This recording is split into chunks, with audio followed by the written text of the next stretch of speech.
itu perjalanan hidup paling low-nya aku. Gimana nggak low, aku lagi hamil 7 bulan, aku bawa Rara, anak kecil, aku nggak ada pasangan, dan harus ngeganti 1,3 M, kakakku jauh, Boyke, papaku udah meninggal, nggak ada siapapun, kecuali Allah. Karena aku punya Allah, jadi aku bilang, aku punya Allah yang besar, jadi semua masalahku kecil. Karena aku punya Allah yang begitu besar. Jadi kunci dari kesuksesan perjalanan hidup itu sebetulnya prasangka yang baik terhadap Allah di atas rata-rata.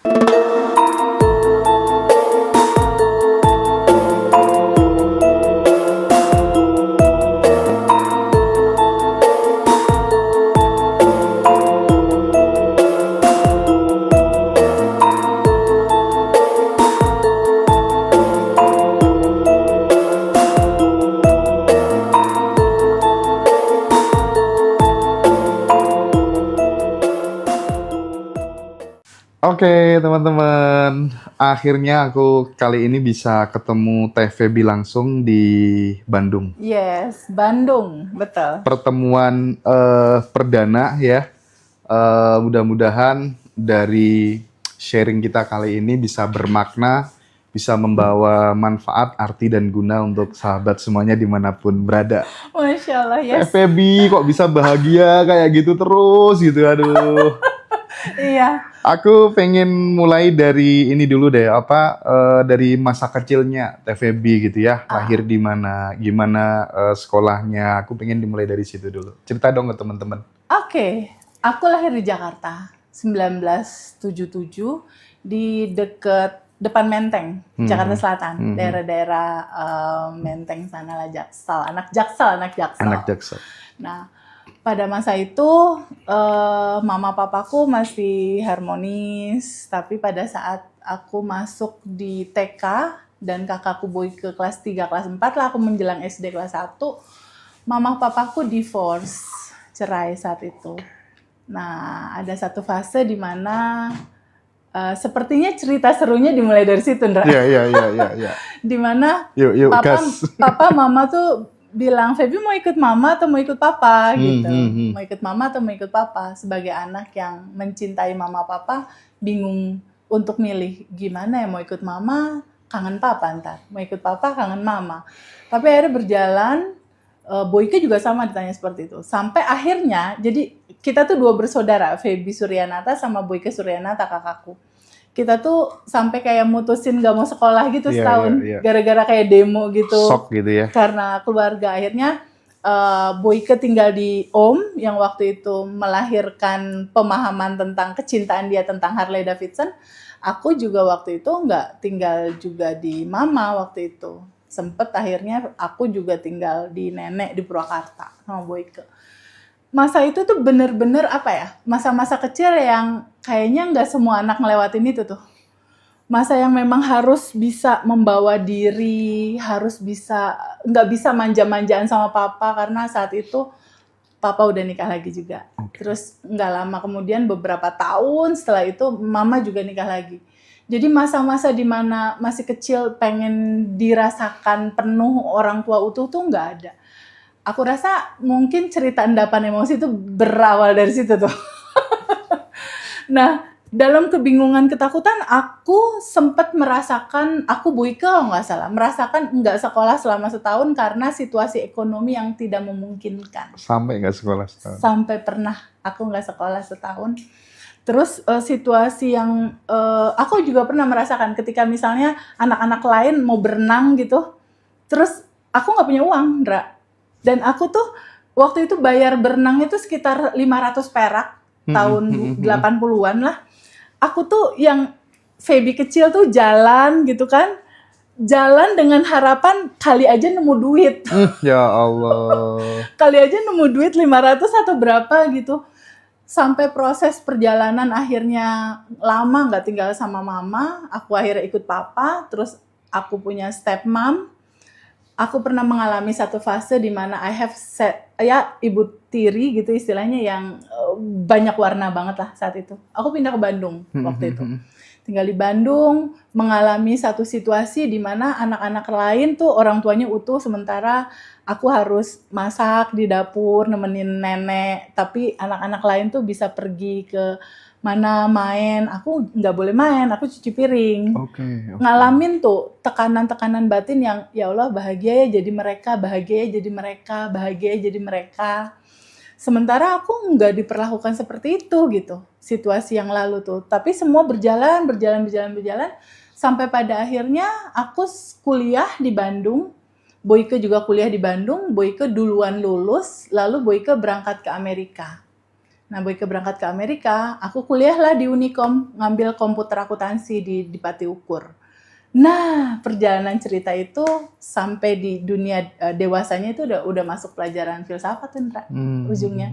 Tapi kisah kecilku kurang lebih kayak gitulah. Oke. Nggak semua anak-anak melewati kepahitan perjalanan seperti itu. Oke, aku bisa merasakan gitu ya, karena kurang lebihnya masa laluku juga seperti itu gitu ya. Dari kelas 3 itu bapak sudah nggak ada gitu ya. Waduh, pokoknya Oke.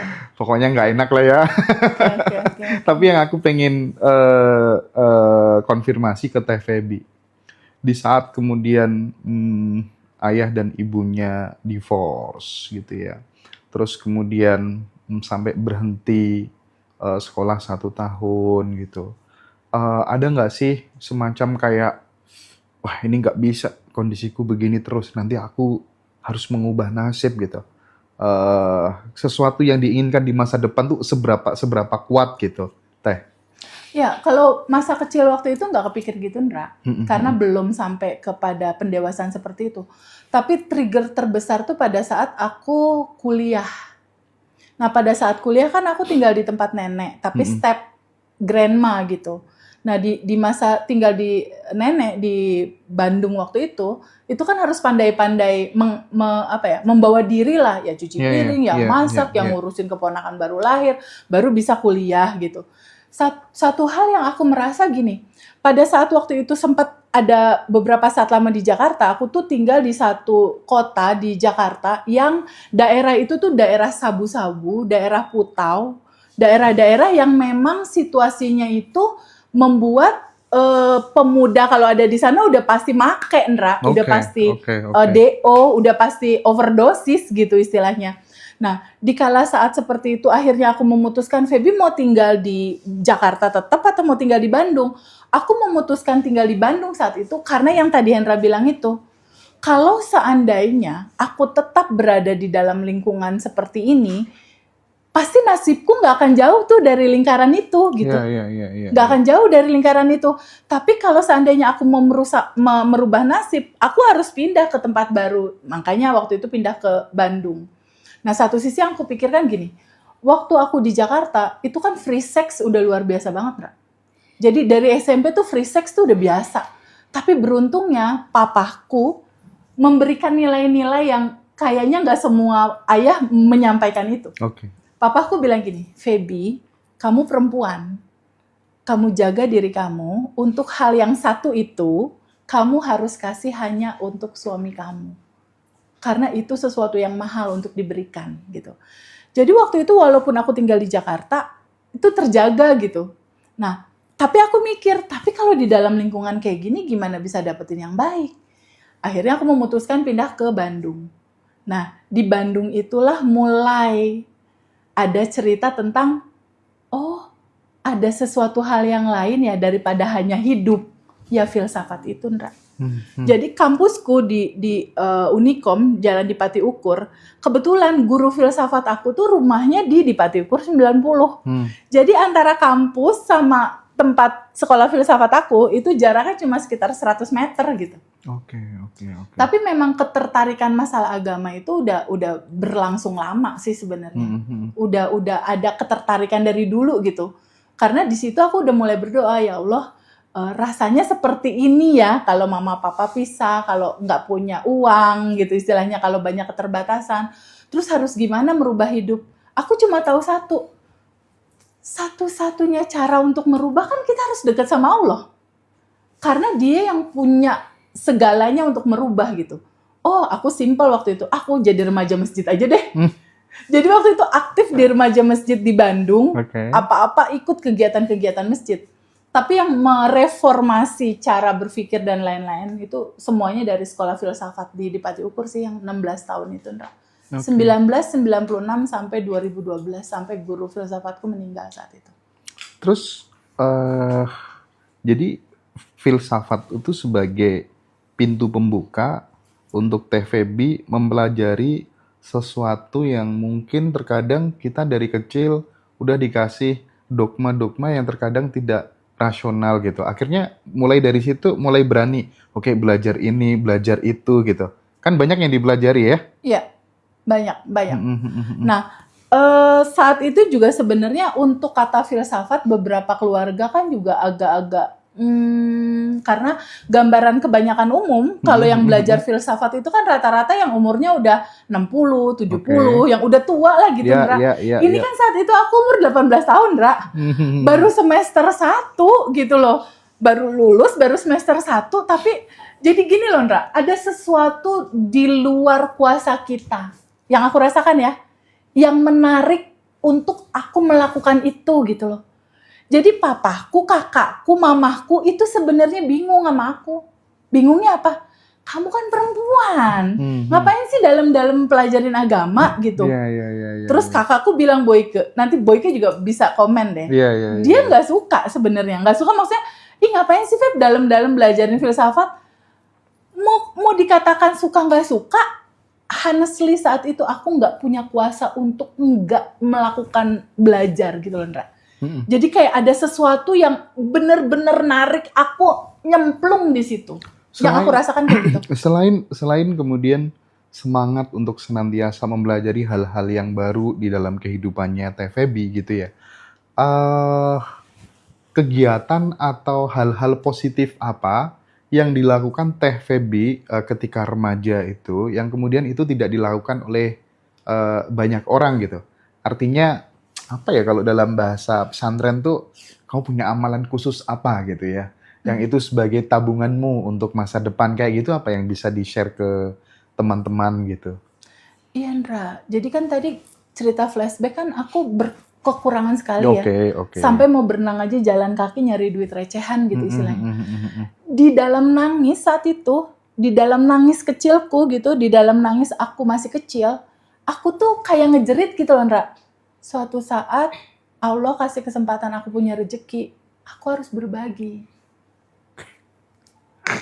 Aku harus peduli karena rasanya seperih ini. Aku nggak bisa curhat loh sama mamaku nggak ada. Aku nggak bisa curhat sama papa, aku nggak tinggal sama papa. Jadi pada saat guru bilang mau berenang ini, aku nggak bisa cerita harus minta uang ke siapa gitu. Sampai jalan, nah di dalam jalan diem tuh aku bilang, suatu saat Allah kasih aku kesempatan, aku harus banyak berbagi menolong. Itu terus, jadi lucunya aku gini loh, Ndra. Ketika pada saat waktu SMP ataupun kuliah semester 1 kan banyak banget ya kayak diperlakukan berbeda, yang lain misalnya makan ayam, aku makan tempe misal gitu ya. Atau yang lain jalan-jalan ke Bali, aku nggak diajak sama Boyke. Marahin nanti ya. Yang lain seneng-seneng jalan, aku nggak diajak. Lucunya seorang Feby kecil itu selalu begini, ini rasanya sakit, aku nggak boleh lakukan itu sama orang lain. Ini rasanya sakit. Kalau ada anak kecil yang dalam posisi aku harus membahagiakan, aku harus menggembirakan, aku harus memberikan lebih. Itu yang aku lakukan. Pada saat mulai kuliah gitu. Mulai kuliah kan udah mulai bisa ada bisnis-bisnis ini itulah gitu kan. Teman butuh apa, mulai punya uang sendiri. Di situ aku memulainya dari sedekah ke masjid karena dekat rumah kan. Dan aku mulai dari dulu memang mulai sering ke anak yatim, panti jompo, terutama anak-anak yatim yang lahir tanpa diinginkan. Jadi suka beliin pampersnya, suka beliin susunya. Bahkan Kang Aswan ya, tadi waktu kita makan siang gitu, aduh aku tuh mas bawa mobil, berhenti, ini ada orang, dikasih. Jalan lagi dikit, berhenti lagi, ada orang, dikasih. Selalu diajak kegiatan gitu terus sama TVB. Tapi Kang Aswan cerita juga loh, wah dulu tuh ngeri waktu masalah Harley itu selama Yes, 24 jam ya. Terus yes. belum lagi gendong si Adam kalau nggak salah ya. Sampai Rara, ada masih di oke perut. oke, Heeh. terus kemudian apa pernah nginep tidur di kantor segala macem. Benar, Aduh. benar, benar. Itu termasuk masa paling sulitnya dihadapi Feby ya. Yes, itu perjalanan hidup paling low-nya aku. Gimana nggak low? Aku lagi hamil 7 bulan, aku bawa Rara anak kecil, aku nggak ada pasangan dan harus ngeganti 1,3 M. Kakakku jauh, Boyke, papaku udah meninggal, nggak ada siapapun kecuali Allah. Karena aku punya Allah, jadi aku bilang, aku punya Allah yang besar. Jadi semua masalahku kecil. Karena aku punya Allah yang begitu besar. Jadi kunci dari kesuksesan perjalanan hidup itu sebetulnya prasangka yang baik terhadap Allah di atas rata-rata. Di atas rata-rata. Yes. Itu kuncinya ya. Must be di atas rata-rata. Itu Iya. aja, pegang aja itu terus. Ingat-ingat ya teman-teman ya. Kasih underline ya. Prasangka yang baik kepada Allah di atas Di atas rata-rata. rata-rata. Banyak tadi yang tanya, Mas channelnya kehack dan lain sebagainya. Iya, aku konfirmasi sekalian ya. Di depan orang yang istimewa juga, TVB gitu ya. Jadi channelnya kita itu kena hack teman-teman tanggal 14 Januari kemarin. Itu tidak hanya channel Ngaji Roso gitu. Jadi ada 14 channel yang aku bangun. Mulai di 2016 tuh semuanya ludes gitu ya. Tapi no problem gitu ya. Kabut akan segera berlalu, sinar mentari akan kembali bersinar menerangi bumi gitu ya. Jadi banyak pelajaran yang sangat luar biasa yang aku dapatkan. Dan mau balik, gak balik, aku tetap bahagia, aku tetap fight gitu ya. Jadi santai aja. Karena nggak enak, berharap balik itu juga nggak enak juga gitu ya. Betul, betul. Makanya aku mending dilepasin. Iya. Lepasin aja, Ndra. Serahkan kepada semesta yang mau tahu jalannya. Oke. Ya? Nah, teman-teman, tadi TVB sempat nyinggung tentang Allah dan lain sebagainya gitu ya, Teh ya. Ya. Tidak sedikit teman-teman kita itu yang bingung gitu ya, mencari jembatan untuk terhubung dengan Tuhan atau kecerdasan yang tanpa batas gitu, atau apapun lah ya Apapun namanya nama ya. itu disebut ya. Aku pengen ada brainstorming gitu ya tentang hal ini gitu supaya teman-teman mudah gitu. Ya. Tapi sebelum TVB jelasin, nih karena banyak pertanyaan, Boleh. jadi teman-teman sementara atau mungkin langsung subscribe aja di channel Ngaji Roso eksklusif gitu. Jadi nanti akan banyak channel yang bermunculan, jangan kaget. Ada Ngaji Roso eksklusif, Ngaji Roso Reborn, ada Ngaji Roso official, ngajiroso.com ya. Tenang teman-teman ya, aman. Dan ikutin juga channel Abundant Revolution-nya TVB. Ya, ada 2 channel, Abundant Revolution TVB sama TVB Abundant Revolution. Di situ akan banyak konten-konten yang top nanti ya. Oke Teh, ayo kita kupas tentang hal ini. Oh, seru. Mm. Ya, jadi gini, Ndra. Surprise banget, Ndra. Beberapa bulan terakhir, ada beberapa yang ikut kelas private, Ndra. Ada juga yang kelas grup.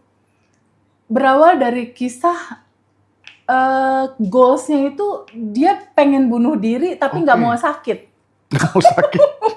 Mau bunuh diri elegan gitu. Iya. Aku kaget juga, dan judul mau mengakhiri hidup, judul ini nggak ada solusi, masalah ini nggak ada solusi. Itu Ndra, dari yang private ada 3 orang, dari yang reguler kelas biasa ada 3 orang juga, total yang mau bunuh diri ada 6. Masya Allah.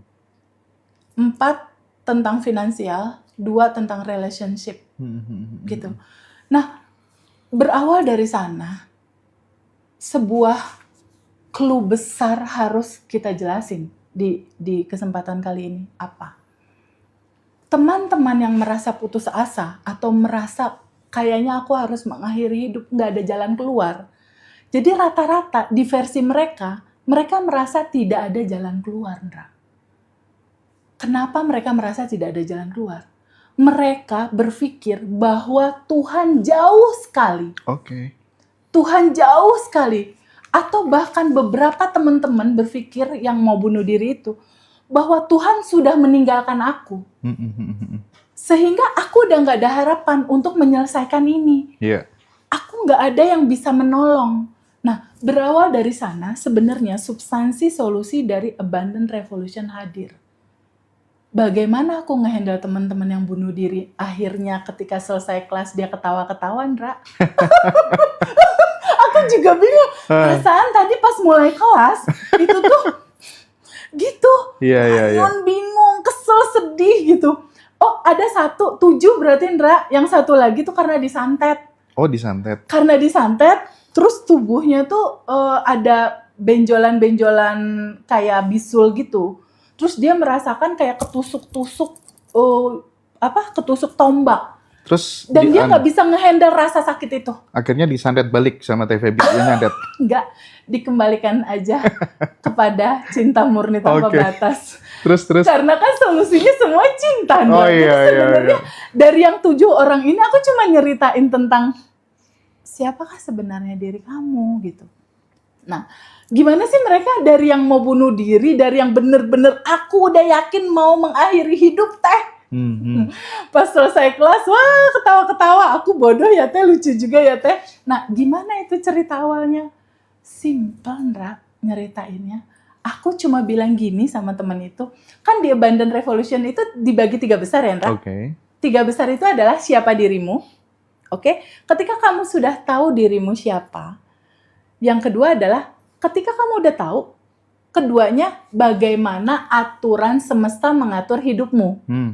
Kalau cuma tahu doang nggak tahu aturan semestanya juga percuma, kelanggar-langgar juga, sengsara-sengsara juga. Iya, kalau nggak tahu aturan. Kalau nggak tahu aturan mainnya kan. Betul. Nah, nomor 1 udah diketahui siapa diri, yang kedua adalah tahu aturan main. Tapi kalau nggak dipraktekin, cuma jadi penonton doang. Ih keren ya kelasnya ya, ih hebat ya, ih bagus ya.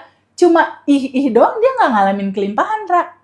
Makanya aku ceritakan 3 judul besar ini. Siapakah dirimu? Itu di dalam Quran dijelasin, Ra.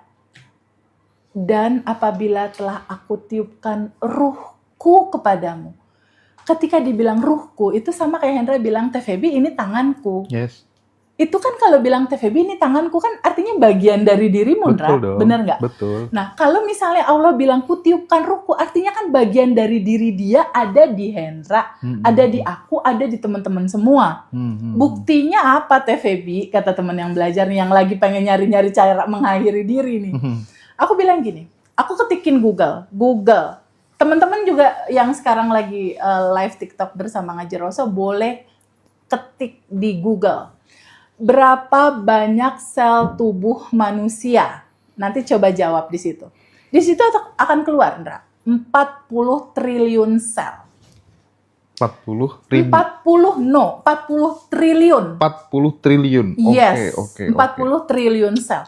Jadi ada sel darah, sel tulang, sel rambut, itu totally 40 triliun sel. Teman-teman boleh cek dan tolong respon di Ngaji 40 Roso. triliun. Oke. Valid ya, Yes. teman-teman yang ngecek ya, bukan dari omongan aku ya.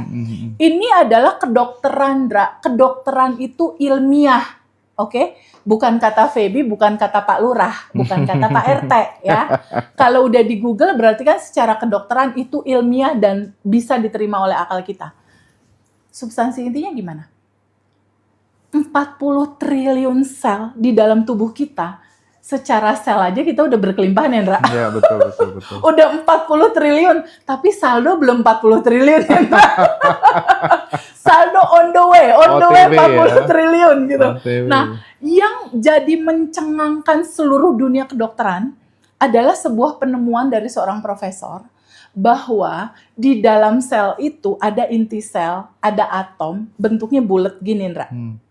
Ya, di dalam sel yang bentuknya bulat seperti ini, ternyata di mikroskop zoom, diketahuilah secara ilmiah bahwa 99,99% adalah ruang kosong. Ruang kosong itu mencengangkan sebenarnya. Lalu pertanyaan berikutnya, 99,99% ruang kosong itu berisi apa? Yang kosong itu berisi apa? Ternyata diteliti, yang kosong itu tuh ada yang gerak-gerak, Ndra. Ada yang cung, cung, cung. Ada energi yang hidup. Ada energi yang hidup. Ada energi tanpa batas di sana. Ada kecerdasan semesta tanpa batas. Ada ruang cinta di situ. Ketika diteliti. Sekarang Mas Hendra dan teman-teman semua, boleh nggak kita renungkan sebentar? Ketika tubuh kita ini adalah 40 triliun sel, dan 99%-nya adalah ruang kosong yang berisi kecerdasan semesta, bukankah dia dominan di dalam tubuh kita ya? Ketika dia adalah kecerdasan semesta di dalam diri kita, lalu gimana di luar diri kita? Ternyata diteliti lagi nih sama para astronot, para ahli antariksa. Teman-teman bisa ngelihat nggak? Kesini kelihatan nggak sih mereka? Iya. Kelihatan ya? Ini kayaknya relate sama tema. Iya, benar. Relate sama tema nih. Iya juga ya. Ya, tema kita kali ini membahas tentang kekosongan yang berisi energi tanpa batas, kecerdasan semesta. Di dalam diri kita 99% ruang kosong. Bagaimana di luar tubuh kita? Ternyata, Ndra, kalau kita lihat di sini, boleh nggak bantu jawab teman-teman? Di luar rumah teman-teman atau di luar gedung ini, dominan ruang padat material atau ruang kosong? Ruang kosong dong. Ruang kosong. Nah, kita ada di bumi. Di dalam bumi itu ada tata surya, ada Jupiter, ada Mars, ada tata surya. Yeah. Kumpulan tata surya, beribu-ribu tata surya, itu ada, kalau kita ya, ada di galaksi Bima Sakti namanya. Kumpulan dari ribuan tata surya. Tapi galaksi itu sendiri itu cuma satu di antara kumpulan ribuan galaksi lainnya. Ada Andromeda, ada nama-nama yang lain. Artinya, ruang tanpa batas ini, kalau kita lihat, Hendra lihat, sampai ke nggak ada ujungnya, Hendra.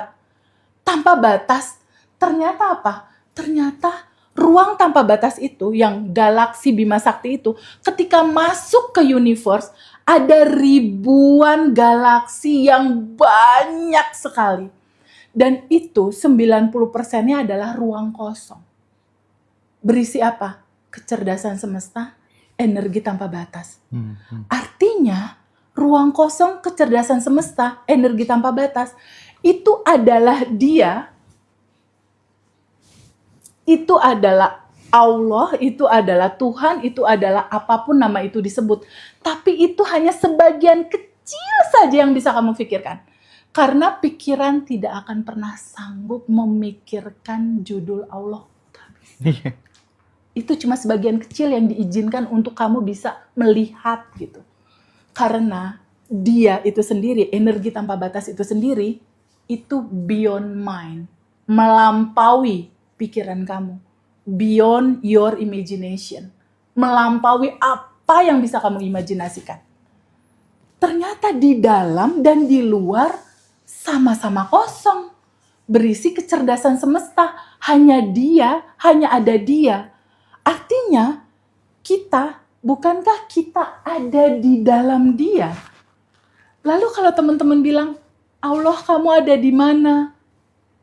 Bukankah teman-teman semua ada di dalam dia? Di dalam kelimpahan itu. Kalau kita bilang Allah, Tuhan, atau apapun nama itu disebut, Allah itu kan kekayaannya udah tanpa batas, Hendra. Iya. Kelimpahannya udah tanpa batas kan? Nggak ada limit kan? No limit untuk kekayaan dan kelimpahan Allah. Abundant-nya udah abundant, no limit. Nggak ada batas abundant. Sekarang kalau seandainya di dalam Quran tadi, kita balik lagi ke Quran. Kutiupkan ruhku. Artinya bagian dari diri Allah ada di kamu. Artinya percikan atau bagian dari diri Allah itu ada di kamu. Atau kita adalah percikan dari dia. Kalau di Quran dibilang Tuhan bisa diibaratkan cahaya di atas cahaya di atas cahaya. Bisa dikatakan kita hanya sebagian kecil dari percikan cahayanya itu. Atau misal, Mas Hendra pergi ke Pangandaran deh. melihat laut sejauh mata memandang, itu laut tanpa batas. Lalu Mas Hendra ambil airnya segini, diambil segini. Nah, yang di tangan Mas Hendra ini, air yang di sini, ini asinnya sama nggak sih Mas sama yang tanpa batas itu? Iyalah. Sama kan? Begitupun tentang cerita tadi. Kalau Allah yang maha kaya itu udah yang sangat berkelimpahan, percikannya juga sama sebangun seperti itu Mas. Sudah berkelimpahan. Jadi ini semua, kalau katanya Mas Riko, aku mengutip Mas Riko gitu ya, Ya. ini semua adalah sandiwara ketuhanan yang menyamar sebagai aku, dirimu, pepohonan, tumbuh-tumbuhan, dan semuanya gitu kira-kira.